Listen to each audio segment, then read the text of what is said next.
La fraternité, bah pour moi, c'est vivre ensemble, mieux vivre ensemble entre toute la population indonésienne. C'est-à-dire que nous, on fait des fêtes où on reçoit des fois 600 personnes dans une salle, la salle turque. Peut-être que ma collègue vous en a parlé.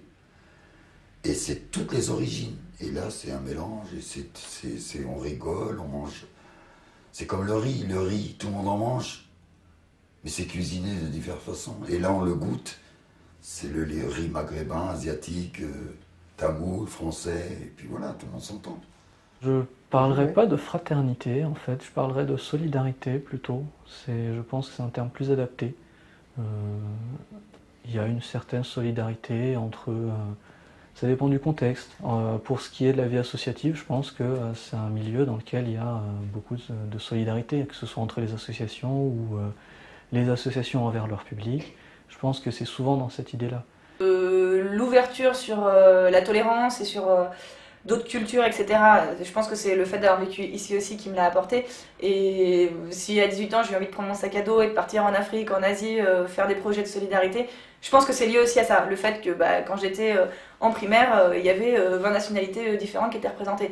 Déjà à l'école, d'abord, hein, il y a vraiment un melting pot qui s'est créé. Et pour notre part, on n'a jamais vu les couleurs.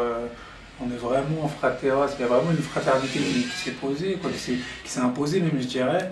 Vraiment, on s'est toujours entraidé, même entre voisins. D'abord, on a cette culture, on s'est toujours entraidé entre voisins. Quelqu'un qui manquait de quelque chose, qui avait besoin ou autre. On essaie de mettre en place des choses pour que chacun soit fraternel. C'est-à-dire, les conseils de quartier, par exemple, c'est pouvoir avoir des discussions, des dialogues, et pouvoir évoquer des choses dans la fraternité pour avancer dans différents domaines. Je prends par exemple les repas de quartier, c'est aussi des choses qui peuvent se faire. Voilà, c'est faire rencontrer des gens, et dans tous les sens du terme, qu'ils aient différentes religions, différents sexes, différentes opinions, et c'est ça, c'est de les rendre fraternels pour que chacun prenne de l'autre. Et c'est ça la fraternité, c'est que chacun doit prendre de l'autre pour pouvoir avancer. La fraternité, et c'est peut-être aussi le but par exemple des choses comme les rencontres utiles et de rencontrer des gens, il faut qu'on essaie de faire en sorte d'être encore plus justement fraternel, qui est vraiment, on se confronte mais positivement, que les gens, voilà, faut que les gens ils aillent vers l'autre. Ce qui ressort le plus dans ces trois termes-là, c'est égalité, liberté, mais fraternité, c'est moins mis en avant, ou c'est moins parlé, ou moins réfléchi. On parle de fraternité, mais des fois, on voit vraiment, quand il y a les émeutes, tout ça, qu'il y a des choses qui sont faites, qui montrent pas vraiment la fraternité, parce que pour moi, d'après mes convictions, si on est fraternel, on ne ferait pas ce genre d'action envers les autres. Quand on dit liberté, égalité, fraternité, comment les gens vivent ensemble, quoi. Comment les gens puissent rester ensemble et tout cela. Oui, ça aussi, ça a beaucoup amélioré. Parce que moi, je vis pas très longtemps. Une personne, d'habitude, ce n'est pas le cas à Aulnay. Il avait sa voiture, donc il y a des gens qui sont passés comme ça. Ils sont facturés, sont touchés sa voiture, elle est toute neuve. Il y avait des voisins qui sont relevés les numéros. Les gars, ils arrivent, ils cherchent, ils disent, il y en a qui me touchaient ça, ils commencent à paniquer et tout. Il y en a d'autres qui arrivent à dire, il y a un jour telle heure, il y a une telle voiture qui a passé ici, ils vous ont fait croissance. Tandis qu'avant, ce n'est pas le cas. Donc quand on voit ça dans les habitations, dans les voisins, je dis que oui, c'est bien.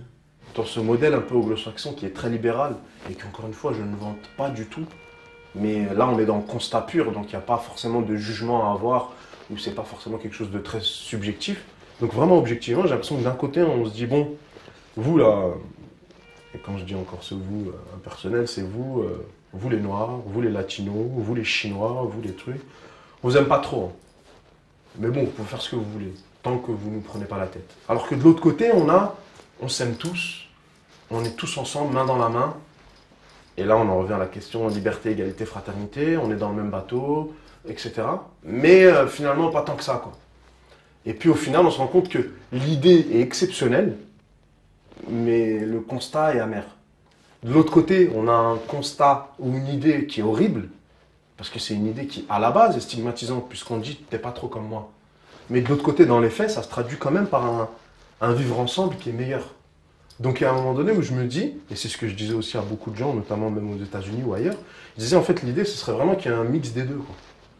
Le modèle français qui soit mixé avec le modèle anglo-saxon et qu'on arrive à un super système extraordinaire. Et là c'est mon côté utopique qui revient. Pour faire en sorte justement qu'on vive bien et puis sans forcément... Voilà, je suis peut-être un brin idéaliste, mais j'occulte pas aussi la réalité qui est que c'est très difficile.